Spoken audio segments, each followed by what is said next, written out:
+2 होती है।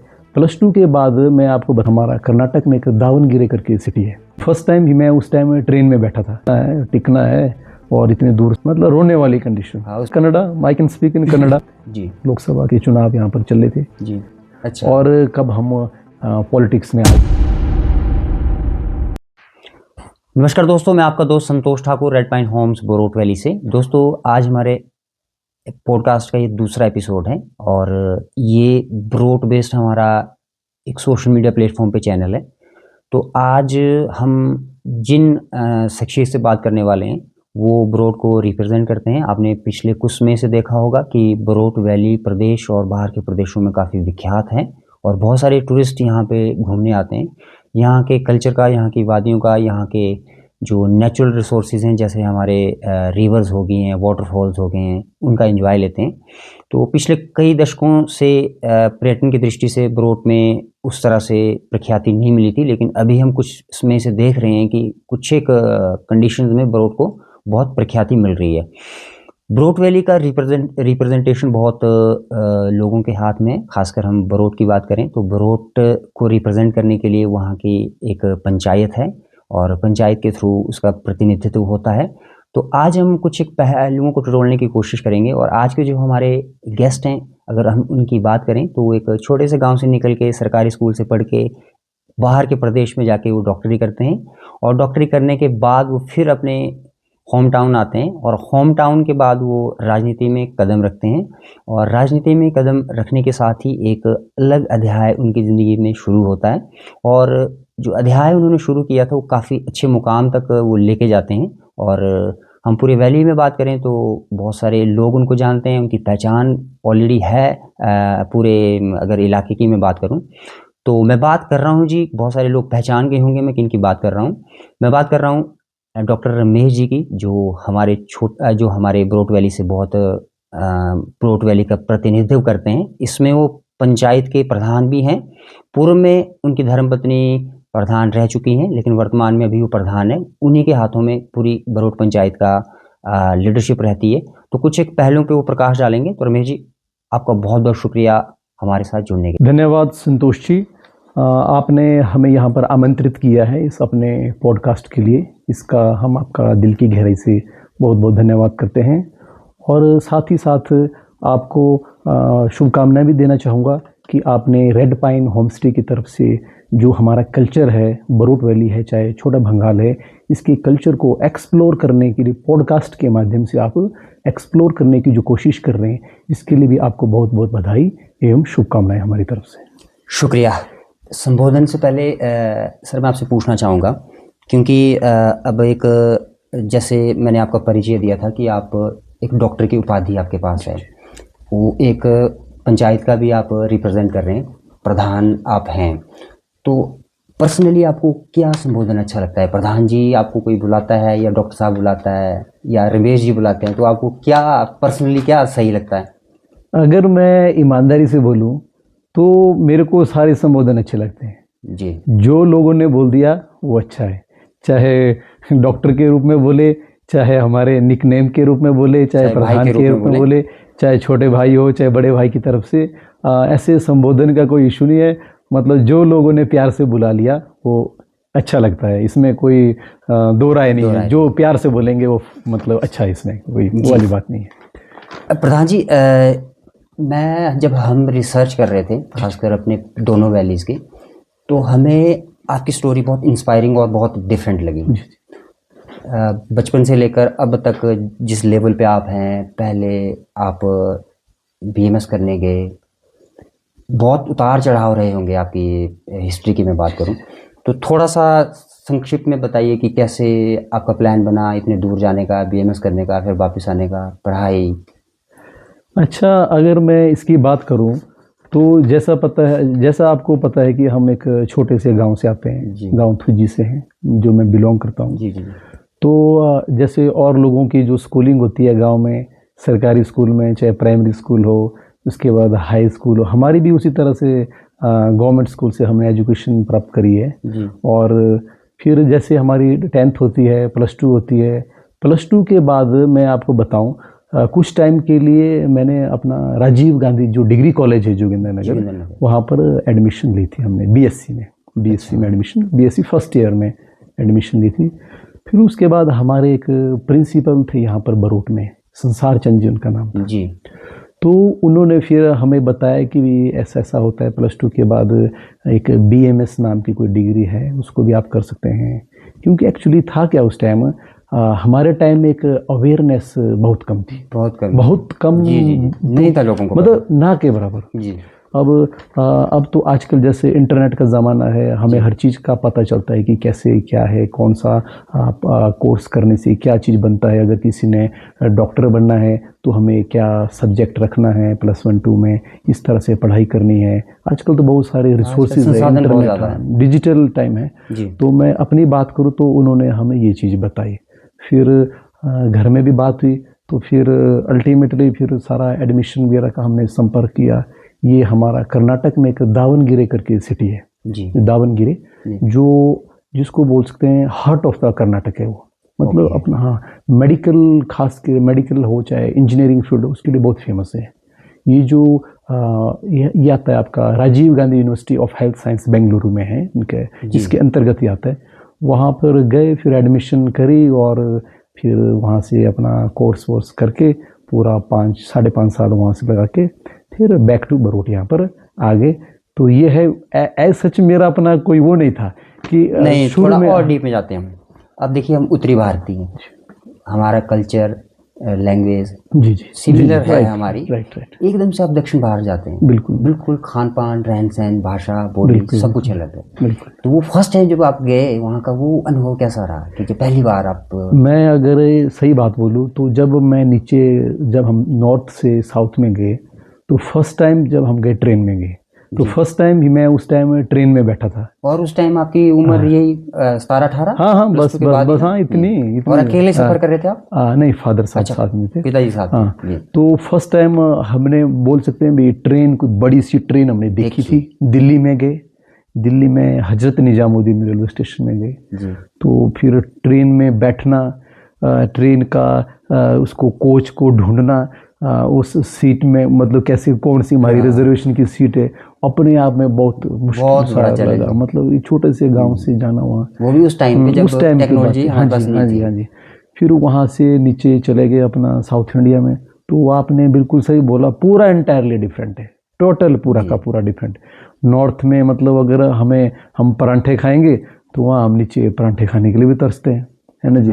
और रोटी भी वहाँ कम मिलती पर पतली सी रोटी मिलती थी। और हमारा तो यहाँ पर आपको पता है रोटी कैसा, एकदम गेहूं की रोटी, मक्की की रोटी। खान पान भी हमारा नॉर्थ का बोले तो एक मतलब रिच टाइप का है और मल्टीपल है, मतलब चाहे अपना घी बोलो, आप कुछ भी बोलो, मतलब खाना पाना हमारा। और साउथ में एंटायरली डिफरेंट, चावल ज़्यादा मिलेंगे, सांभर मिलेगा, डोसा मिलेगा। स्टार्टिंग में तो मतलब ईमानदारी से बोलूँ तो खाना खाने का मूड ही नहीं करता था। कुछ टाइम तो आपको दिक्कत आई हाँ, और क्या बोलते, घर की बहुत याद आती थी। तो आपको पता होम सिकनेस कितना मुश्किल होता है। अब तो कहाँ नॉर्थ कहाँ साउथ जी। हाँ, तो फिर धीरे धीरे फिर क्या करें, फिर मेरे को एक चीज़ याद आती थी जी। मैंने एक +2 में जो बायोलॉजी जो मैंने पढ़ा था जी। उसमें एक थ्योरी ऑफ डार्विन थी। डार्विन एक बोटेनिस्ट थे। अच्छा। हाँ, तो उनकी थ्योरी थी सर्वाइवल ऑफ द फिटेस्ट। अगर आप फिट होंगे तो आप सर्वाइव करेंगे, अदरवाइज आप इलेप्स हो जाएंगे। मतलब आपका सर्वाइवल एग्जिस्टेंस आपका खतरे में आ जाएगा। वो चीज़ मेरे को मतलब +2 में ऐसे दिमाग में बैठ गई थी मेरी, यार ऐसा। और उसने काम किया जब आप, फिर मैंने सोचा यार जो मर्जी हो जाए, करना है, अब रुकना है, टिकना है, और इतने दूर से आए तो करना तो कुछ ना कुछ पड़ेगा। बस फिर धीरे धीरे वो इमोशनल फीलिंग बताइए जब आपके पिताश्री आपको वापस 4-5 दिन के बाद आने लगे, तो उस टाइम कैसा फील हुआ? आपको तो पता ही, अब जैसे मैंने बताया, मतलब फर्स्ट टाइम हम घर से बाहर गए, मतलब रोने वाली कंडीशन। हाँ, उस टाइम पे अलग लिटरली बोले तो रोने वाली कंडीशन। बट फिर धीरे धीरे मतलब एक इमोशनल, आप समझ सकते हैं, जब फर्स्ट टाइम आप कहाँ इतने हज़ारों किलोमीटर आप दूर चले गए, लगभग शायद 2200-2500 किलोमीटर होगा शायद, दिल्ली से आई थिंक। तो इतने दूर एंटायरली खान पान रहन सहन कल्चर एंटायरली सारा का सारा डिफरेंट। तो फिर जब जाएंगे तो बुरा लगेगा। बट एक चीज़ है उसमें, हमारे वहाँ पर बहुत सारे नॉर्थ इंडिया के हमारे Student सीनियर्स भी थे। अच्छा, फिर थोड़ा उनके कल्चर मिल गया हमारा। थोड़ा बहुत फिर उनके साथ घुल मिल के फिर सरवाइव तो करना पड़ता है। जब आप घुस 4 गए साल आपने 5.5 साल, 5.5 साल के बाद में तो फिर वहाँ हम पूरी तरह से तो settle हो- कन्नड़ा सीखी हाँ जी, Kannada, I can speak in Kannada. ऐसे नहीं है, मतलब कन्नड़ा फुल तो 100% तो नहीं बोल नहीं, सकता, but फिर भी बट मैं आई अंडरस्टैंड भी कर सकता हूँ, समझ भी सकता हूँ और बोल भी सकते हैं। और क्या बोलते हैं, और मैं अपने बैच में मैं एक ऐसा बंदा था जिसको कन्नड़ा अच्छी खासी आती थी, नॉर्थ इंडियन अच्छा। अच्छी खासी आती थी, मतलब मैं लोकल लोगों से भी इंटरेक्ट कर सकता था। ये चीज़ें है। और हम बचपन की बात कर रहे हैं, बचपन के आपके बहुत सारे दोस्त हैं जो अलग अलग आजकल कोई सरकारी नौकरी में है, कई अपना बिजनेस कर रहे हैं, जी तो वो भी आजकल टच में आपके? हाँ, टच में है कई। अब मेरे जो फ्रेंड है कोई एक्साइज डिपार्टमेंट में है जी, अलग अलग। हाँ, कोई बैंकिंग सेक्टर में है, कोई अपना फार्मा सेक्टर में है, अलग अलग, कोई होटल्स लाइन में है। विचार साझा होते हैं एक दूसरे से? होते हैं, बट ट्रूली बोलूँ तो मतलब काफ़ी टाइम के बाद, बहुत समय के। आजकल आपको पता है भाग दौड़ की ज़िंदगी है, वो भी अपने उसमें बिजी होते हैं, हम भी बिजी रहते हैं। मतलब होते हैं बीच में फ़ोन में जो आपके होते रहती बीएमएस के है। दोस्त थे कर्नाटका में, हाँ, वो उनसे भी हाँ टच में है, बट उतना ज़्यादा टच में नहीं है, बट टच में है, अल्टीमेटली टच में है। और वो सारे लोग उसी फील्ड में अभी भी अपनी डॉक्टरी लाइन? कई उसी फील्ड में, कईयों ने अपनी फील्ड चेंज कर दी है। अच्छा। हाँ, ऐसा है। बट 90% 95% वो अपने प्रोफेशन में ही है, अपनी फील्ड में ही है। आप प्रैक्टिस कर रहे हैं? अभी फिलहाल तो नहीं कर रहा हूँ, फिलहाल आपने ड्रॉप कर हाँ दिया। जी, कुछ टाइम के लिए। आगे बढ़ते हैं। अब जैसे आप कर्नाटका से आते हैं जी बरोट, राइट। आपने प्रैक्टिस कुछ में शुरू की थी, फिर एकदम से आप क्या होता है कि पॉलिटिक्स में आ जाते हैं। पॉलिटिक्स में आने का आइडिया कहाँ से आया? या एक तो आपने बताया कि संसार चंद जी हमारे जो प्रिंसिपल थे वो आपको रास्ता दिखाने वाले मिले। सेकंड, जब बरोट आए तो राजनीति का रास्ता किसने दिखाया, या कैसे आपके माइंड में ये विचार आया कि अभी मेरे को इस फील्ड में जाना चाहिए? एक्चुअल में कोई ऐसा कोई प्री प्लान कुछ नहीं था, नथिंग, कुछ भी नहीं था जी। अब मैं आपको एक छोटा सा वाक्य बताऊं। यहाँ पर आई थिंक 2014 की बात है जी, लोकसभा के चुनाव यहाँ पर चले थे जी। तो उस दौरान जो हमारे हेल्थ मिनिस्टर थे ठाकुर कौल सिंह जी थे जी। तो वहाँ उनका कुछ प्रोग्राम था, यहाँ मुल्तान में कुछ प्रोग्राम था जी। तो वहाँ ऐसे मेरे कुछ दोस्त थे, उन्होंने बोला भी चलो यार वहाँ चलते हैं, ऐसे करके जाते हैं। और बस वहाँ पर हम गए, और ऐसा कोई प्लान था नहीं कि हमने ऐसा करना वैसा करना, बस वहीं से ही उनके साथ ऐसे बातचीत करते हुए टच में आते करते बस वहीं से, मैं बोलता हूँ वहीं से स्टार्टिंग हो गई। अच्छा। हमें खुद पता नहीं चला हम कब जुड़ गए। अच्छा। और कब हम पॉलिटिक्स में आ गए। फिर बाद में एक दो साल के बाद आई थिंक पंचायत के चुनाव आ गए। पंचायती चुनाव के बाद फिर वहाँ उस टाइम क्या था, लेडीज जो रोस्टर था, जो लेडीज का रोस्टर था जी, उसमें फिर उससे पहले कुछ टाइम पहले मेरी शादी हुई थी। तो अच्छा। फिर मेरी धर्मपत्नी जी को लोगों ने, कईयों ने बहुत निवेदन भी किया, और लोगों ने, कईयों ने हमें एडवाइस भी किया भैया। हाँ भैया, कन्फ्लिक्ट तो रहा होगा परिवार में? हाँ, घर वाले मतभेद तो हुए होंगे। हाँ, आपको पता है, आप घर वाले तो मतलब बोलेंगे ही, वो भी अपनी जगह ठीक बोलते हैं। और अब बुजुर्ग है, बुजुर्ग कोई चीज़ बोलेंगे तो कुछ सोच समझ के बोलेंगे। अब जो उन्होंने देखी है पूरी दुनिया, अब हमें तो उस एक्सपीरियंस से गुजरना है। तो फिर कन्फ्लिक्ट तो छोटा मोटा तो चलता रहता है। नहीं, जब आपने पहली बार अपनी धर्मपत्नी को बोला कि आपने चुनाव के लिए खड़ना है, तो कैसा रिएक्शन रहा उनका? रिएक्शन उनका तो नो ही था, रिएक्शन एज यूजुअल, आपको पता है। बट फिर धीरे धीरे बातचीत करते करते, समझाते भी, नहीं ये चीज़ ऐसा होता है, ऐसा करने से कन्विंस हो गए। हाँ, अल्टीमेटली फिर पहले उनको तैयार किया, और उसके बाद फिर फादर साहब को, मदर को, भाई को, सबको जब घर में डिस्कस हुई तो अल्टीमेटली लास्ट में एक कंक्लूजन हो गया भी, ठीक है लड़ना है चुनाव, भाई आप लड़ो चुनाव, कोई दिक्कत नहीं है। तो फिर बाकी आपके सामने सारी चीज़ें। हाँ, अगर आप थोड़ा ये बताना चाहें, जैसे 5 साल आपकी धर्मपत्नी एज आ पंचायत को रिप्रेजेंट कर रही थी, आप उनका सहयोग कर रहे थे, वो 5 साल का एक्सपीरियंस, और अभी तो आप खुद जी, उसको जी। रिप्रेजेंट कर रहे हैं। उस टाइम पे तो जस्ट एक सपोर्ट दे रहे राइट, थे आप राइट, उनको ना। Right, right. तो वो दोनों अनुभव कैसे रहे आपको? अभी का कार्यकाल थोड़ा आपको मुश्किल लगा या उस टाइम का कार्यकाल आपको मुश्किल लगा? मुश्किल की अगर मैं बात करूं, चाहे अगर कोई भी नया, जैसे कोई भी नया कैंडिडेट जीत कर आता है, जी उसको नई फील्ड मिलती है, सारा नया सिस्टम, लोगों के बीच में जाना है, लोगों के काम करने हैं, लोगों की भी कुछ उम्मीदें होती हैं जी और डेवलपमेंट भी करनी है।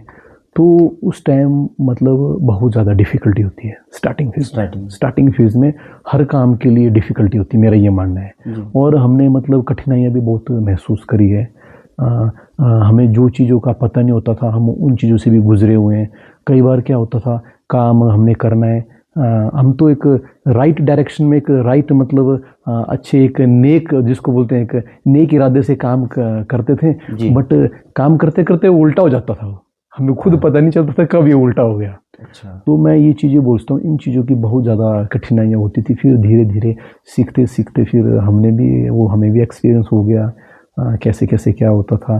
तो मतलब तो फिर मेरा जो मैं अपने कार्यकाल की बात करूँ, तो मुझे काम करने में थोड़ा स्मूथ हुआ। और सेकंड टर्म में हाँ, थोड़ा सा एक्सपीरियंस हो गया थोड़ा था। सा मतलब वाइफ के साथ देख देख कर थोड़ा सीख गए थे कैसे कैसे क्या होता है। तो सेकंड टाइम अगर मैं काम करने की बात करूं, तो मतलब इजी हो गया था सेकंड टाइम।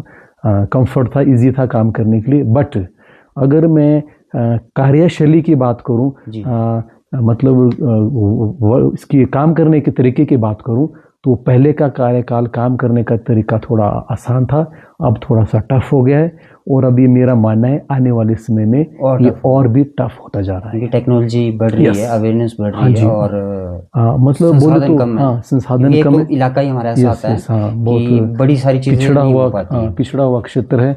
और चाहे आप ट्रांसपोर्टेशन में बोलो, कोई मटेरियल कैरी करना, उसके लिए बोलो, हर मुश्किल है। चीज़ के लिए दिक्कत आती है। और फिर डे बाय डे नए नए नियम आ रहे हैं, नए नए मतलब डिपार्टमेंट की तरफ से भी नए नए जी कानून बन रहे हैं, चाहे सरकार की तरफ से, डिपार्टमेंट की तरफ से। मतलब इतना ईजी नहीं है काम करना। जी। एक चीज़ मैं और पूछना चाहूँगा, जैसे अभी आपका टर्म पूरा होने वाला जी है जी, जनवरी में जनवरी जनवरी में 23 जनवरी। तो 5 साल आपके हो गए, 5 साल आपकी लीडरशिप में हमारी ब्रोड पंचायत में। जी। कोई ऐसे 3 काम जो आपको लगता है कि ये आपकी बहुत बड़ी अचीवमेंट है?